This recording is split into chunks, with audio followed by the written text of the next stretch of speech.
अस्सलाम वालेकुम दोस्तों, मेरा नाम है परवेज और आप देख रहे हैं राज गल्फ न्यूज़। दोस्तों आज की वीडियो में हम कुवैत के अंदर गोल्ड और सिल्वर का क्या रेट चल रहा है आज की तारीख में वो आपके साथ शेयर करने वाले हैं। तो अगर आप भी जानना चाहते हैं गोल्ड और सिल्वर का क्या रेट आज की तारीख में चल रहा है तो इस वीडियो को आप शुरू से लेकर आखिर तक जरूर देखें। दोस्तों वीडियो पसंद आए तो लाइक और शेयर जरूर करें। सबसे पहले दोस्तों बात कर लेते हैं गोल्ड का। आज की तारीख में एक औंस गोल्ड 457.18 कुवैती दिनार है, जबकि 10 तोला गोल्ड 1714.43 कुवैती दिनार है, जबकि 1 ग्राम 24 कैरेट गोल्ड 14.70 कुवैती दिनार है, जबकि 1 ग्राम 22 कैरेट गोल्ड 13.47 कुवैती दिनार है, 1 ग्राम 21 कैरेट गोल्ड 12.86 कुवैती दिनार है, 1 ग्राम 18 कैरेट गोल्ड 11.02 कुवैती दिनार है। अब दोस्तों बात कर लेते हैं सिल्वर का।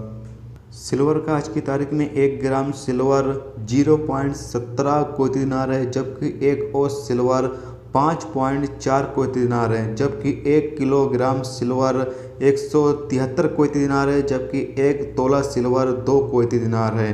तो ये था दोस्तों आज का कुवैत का गोल्ड और सिल्वर का क्या रेट चल रहा है वो आपके साथ शेयर किया गया। तो उम्मीद करता हूँ दोस्तों ये वीडियो आपको पसंद आई होगी। पसंद आई है तो प्लीज़ वीडियो को लाइक करना, मेरे चैनल पर नए हो तो प्लीज़ चैनल को सब्सक्राइब करके साथ में बेल के आइकन को जरूर प्रेस कर देना, जिससे जब भी मैं कोई न्यू वीडियो डालूँ उसका नोटिफिकेशन आप दोस्तों को मिलता रहेगा। चलिए दोस्तों फिर मिलते हैं नेक्स्ट वीडियो में नेक्स्ट टॉपिक के साथ। जब तक रखिए अपना ख्याल, ओके, खुदा हाफिज़।